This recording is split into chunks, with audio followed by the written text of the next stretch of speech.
You are watching Grace Television.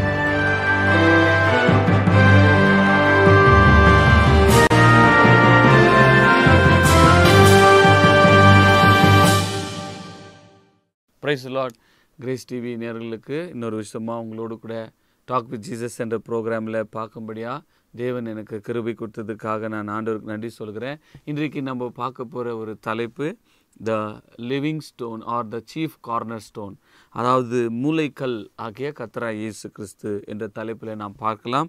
1 பேதுரு 2 அதிகாரம் 4 வசனத்திலிருந்து நான் வாசிக்கிறேன். மனுஷரால் தள்ளப்பட்டதாயினும் தேவனால் தெரிந்து கொள்ளப்பட்டதும் விலையேறு பெற்றதுமாக இருக்கிற ஜீவனுள்ள கல்லாகிய அவரிடத்தில் சேர்ந்தவர்களாகிய நீங்களும் ஜீவனுள்ள கற்களைப் போல ஆவிக்கேற்ற மாளிகையாகும் இயேசு கிறிஸ்து மூலமாய் தேவனுக்கு பிரியமான ஆவிக்கேற்ற பலிகளை செலுத்தும்படிக்கு பரிசுத்த ஆசாரிய கூட்டமாய் கட்டப்பட்டு வருகிறீர்கள். இந்த 1 பேதுரு 2 அதிகாரம் 4 வசனம் 5 வசனத்தில் மனுஷரால் தள்ளப்பட்டதாயினும், ஆண்டவராய் இயேசு கிறிஸ்து இந்த உலகத்தில் வந்தபோது அவர் மனுஷரால் தள்ளப்பட்டார். He was rejected stone.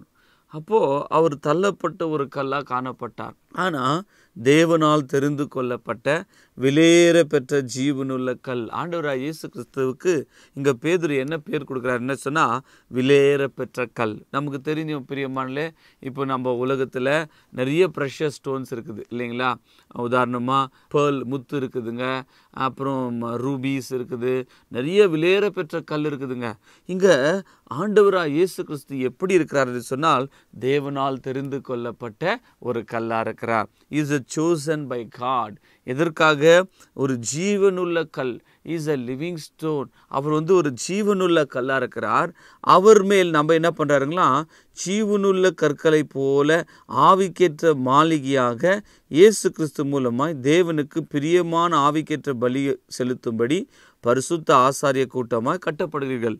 அதே 1 பீட்டர் சாப்டர் 2 verse 6 இதோ தெரிந்து கொள்ளப்பட்டதும் விலையேற பெற்றதுமாக இருக்கிற மூலைக்கல்லை சியோனிலே வைக்கிறேன், அதன் மேல் விசுவாசமாக இருக்கிறவன் வெட்கப்படுவதில்லை என்று வேதத்தில் சொல்லியிருக்கிறது.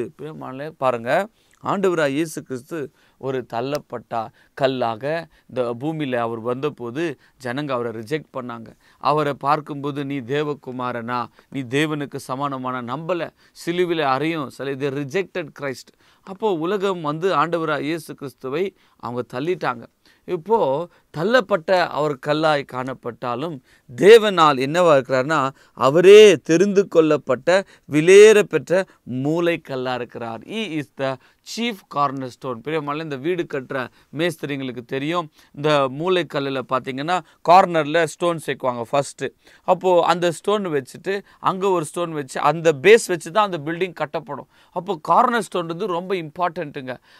அந்த பில்டிங் அந்த அழகாக ஒரு ஸ்ட்ரக்சர் வரணும்னா அதுக்கு பேஸ்மெண்ட்டில் அந்த கார்னர் ஸ்டோன் என்பது மிகவும் முக்கியமான மூலைக்கல்லாய் காணப்படுது. அந்த கல் 2 சதுரம் கூட சேர்க்கும். அந்த கல் வச்சுட்டு தான் மிச்ச கல்லுங்கள்லாம் ஒன்று ஒன்றா என்ன பண்ணுவாங்க, ஜாயின் பண்ணுவாங்க, கட்டப்பட்டு வருகிறது. பிரியமானவர்களே, இயேசு கிறிஸ்து உன்னுடைய வாழ்க்கையில் என்னுடைய வாழ்க்கையில் மூலைக்கல்லாக இருக்கிறார். Is the chief corner stone. அப்போது அவர் மேலே நம்மளை என்ன பண்ணுறாருன்னா, மீனிங் என்ன அர்த்தம், நம்முடைய வாழ்க்கையில் முதல் ஸ்தானம் ஆண்டவராக இயேசு கிறிஸ்து. அவர் மேலே தான் நம்முடைய வாழ்க்கை கட்டப்பட வேண்டும். எப்படி ஒரு பில்டிங் கட்டினா அதுக்கு ஒரு ப்ராப்பர் பிளான் இருக்குதோ, அந்த மாதிரி தான் ஆண்டவர் உங்கள் மேலே ஒரு திட்டத்தை வச்சிருக்கிறார். அந்த திட்டத்தில் என்ன சொல்கிறாருன்னா, நான் ஒரு சீஃப் கார்னர் ஸ்டோனாக இருக்கிறேன், நான் மூலைக்கல்லாக இருக்கிறேன், நீங்கள் என்னவா இருக்கிறீங்க அப்படின்னா 5 வசனத்தில் சொல்கிறார், ஜீவனுள்ள கற்களை போல நீங்கள்லாம் ஒரு ஜீவனுள்ள கல்லாக இருக்கிறீங்க. அப்போது ஒரு வீடு கட்டணுன்னா சுமார் ஒரு 50,000 60,000 70,000 கல்லுக்கு தேவைப்படுதுங்க. so many thousands of stones அங்கே தேவைப்படுதுங்க ஒரு வீடு கட்டணுன்னா. இப்போது இந்த ஒரு கல்லும் இம்பார்ட்டன்ட் தான். ஆண்டர்கிட்ட என்ன இருக்குங்க, each and every stone is very important.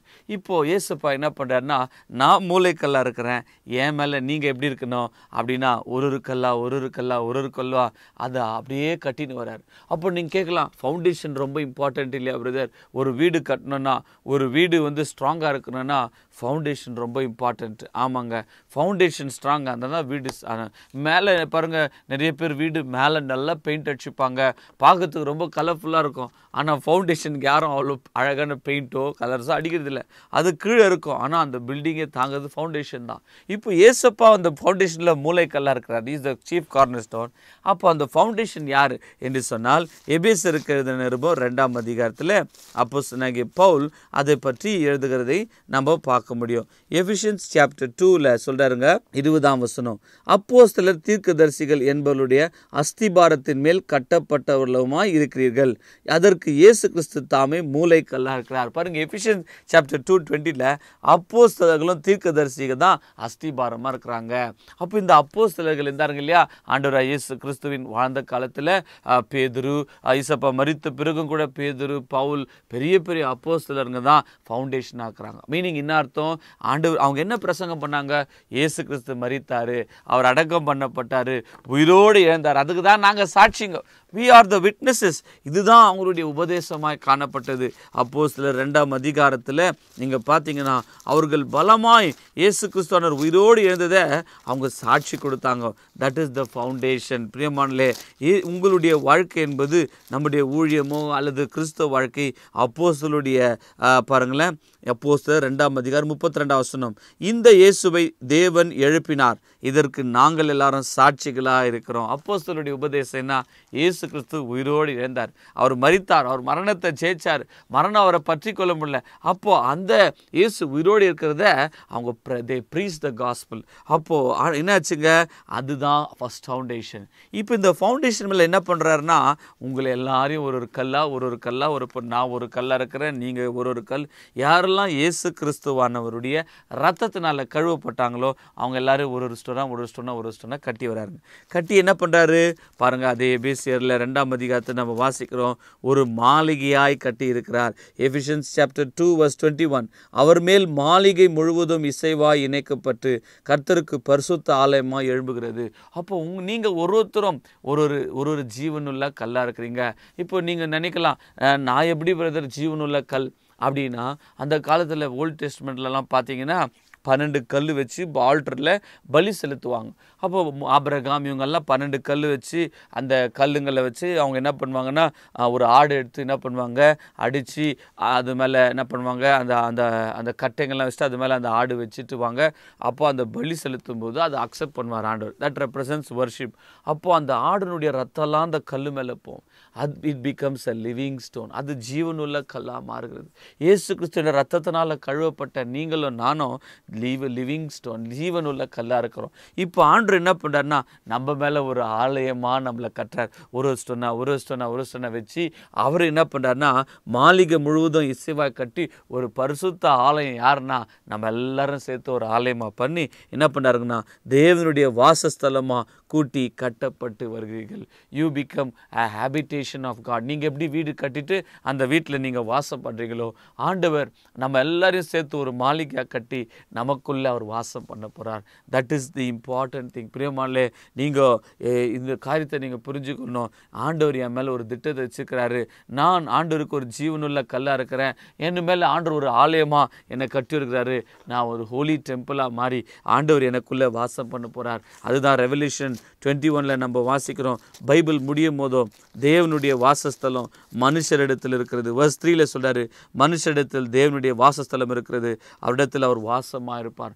God himself will dwell among us. ஆண்டவர் தான் நம்ம கூட அங்கே வாசம் பண்ணுகிறார். பிரியமானே, ஆனால் நீங்கள் கட்டுகிறது, நீங்கள் எப்படி கட்டுறீங்கோ, பில்டிங் கட்டும்போதோ எவ்வளோ ஒரு பிளானாக கட்டுறீங்கோ என்பதும் மிகவும் இம்பார்ட்டன்ட். 2 கொரிந்தியன்ல அது பற்றி ஒரு பவுல் எழுதுறாரு, சொல்கிறாரு பாருங்களேன். என்ன சொல்கிறாருன்னா, நீங்கள் எப்படி கட்டுறீங்களோ அது மிகவும் ஜாக்கிரதையாய் கட்ட வேண்டும்.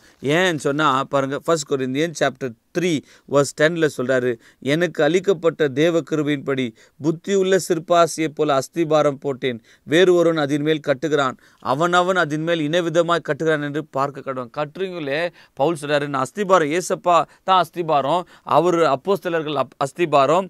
அது மேலே 12ஆம் வசனம், ஒருவன் அந்த அஸ்திபாரத்தின் மேல் பொன் வெள்ளி விலையேற பெற்ற கல் மரம் புல் வைக்கோல் ஆகிய இவைகள் கட்டினால். பாருங்கள், சில பேர் கோல்டில் கட்டுறாங்க வீடு, சில பேர் சில்வரில் கல்லில் கட்டலாம். சில பேருடைய வாழ்க்கை, சில பேருடைய ஊழியம் எப்படி இருக்குதுங்க, விலையேற பெற்ற கல்லாக இருக்குதுங்க.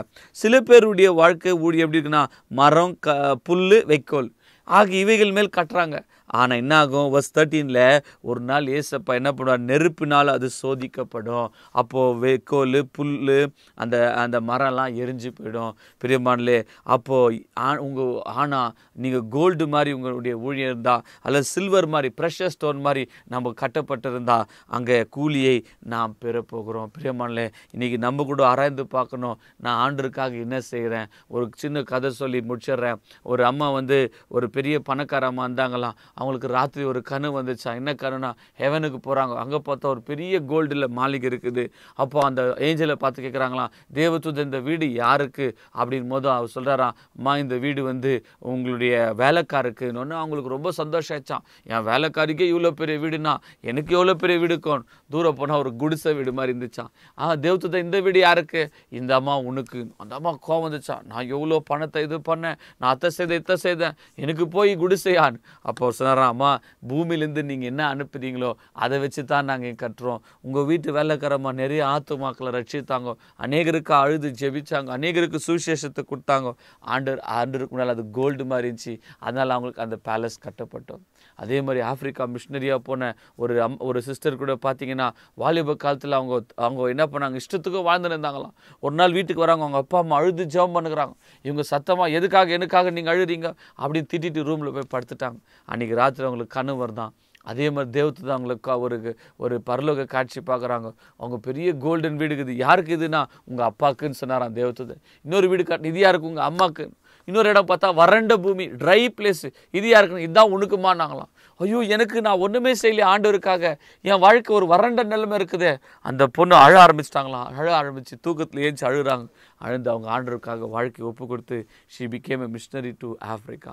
ஏன் சொல்கிறேன்னா, நீங்கள் ஆண்டவருக்காக என்ன செய்கிறீங்களோ அது பொன்னை போல வெள்ளியை போல, ஏன்னா நீங்கள் விலையேற பெற்ற கல்லாக இருக்கிறீங்க, ஏசப்பா மூளைக்கல்லாக்குறார். அதன் மேலே ஒரு ஆலயமாக கட்டி அவருக்கு ஆண்டவர் தாமே நமக்குள்ளே வாசம் பண்ணுவாராக.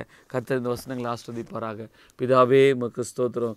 இயேசு இரட்சகர் நாமத்தினால இந்த வசனத்தை கேட்ட ஒவ்வொரு உள்ளங்களும் ஜீவனுள்ள கல்லாக மாற்றப்படட்டும். ஆண்டவரே, அவர்கள் ஏசப்பா ரத்தத்தினால ஒரு ஆவிக்குற்ற மாளிகையாய் கட்டப்பட்டு தேவன் வாசம் பண்ணுற ஒரு வாசஸ்தலமா அவங்கள மாற்றும்படியா இயேசு இரட்சகர் நாமத்தில் ஆண்டவரே, இந்த நிகழ்ச்சியை பார்த்திருக்கிற ஒவ்வொரு தேவ பிள்ளைகளும் பரலோகத்துக்கென்று அநேக காரியங்களை செய்கிற பிள்ளைகளாய் மாற்றும். இயேசு இரட்சகர் நாமத்தில் வேண்டிக் கொள்கிறோம் பிதாவே, ஆமேன். Praise the Lord.